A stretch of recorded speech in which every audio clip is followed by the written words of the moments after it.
लेकिन line road का आजकल हमारे ताली रोड पर नया गैंग आ गया है।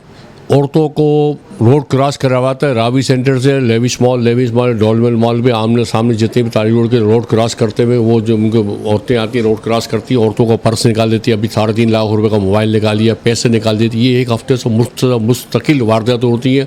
मैं एसपी से मिल चुका हूँ, एसएसओ को सारी बातें बताएं, एडिशनल आईजी को यानी बात पड़ी है। खुदा का आवाज़ एडी आईजी साहब इस पर नोटिस दें, ताली रोड पर नोटिस लें, एसपी साहब नोटिस लें, एसएसओ साहब इसको देखें, कुछ सिविल वर्दी में लगवाएं। वो तमाम पूरी ताजिरबाजी ताली रोड के बोलते इस पर निगाह रखकर, ये यहाँ नहीं है पूरे कराची में ये गैंग फैल जाएगा। औरतें मिली हुई है, पीछे इनके आदमी खड़े होंगे, इनके आदमी खड़े होंगे, गाड़ियों में से सामान निकाल लेते हैं, गाड़ियों में से कपड़े निकाल लेते हैं, चाबी, सब चीज़ हो रहा है। इनको ये इस बात पे सोचना पड़ेगा, इनको सोचना पड़ेगा। फिर मैं एडिशनल आईजी साहब को बोलता हूँ, मैं वज़ीर आला से बोलता हूँ, डीजी रेंजर्स से बोलता हूँ, रेंजर्स वालों को बोलता हूँ, खुदा का वास्ते ये देखें, ये गैंग नया पैदा हो गया है, पब्लिक इस पर बहुत परेशान है। ये आए दिन 3-4 वारदात हो रही हैं।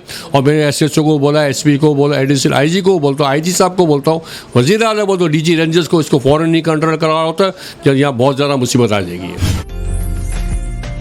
उम्दा में पकाएं और जी भर के खाएं।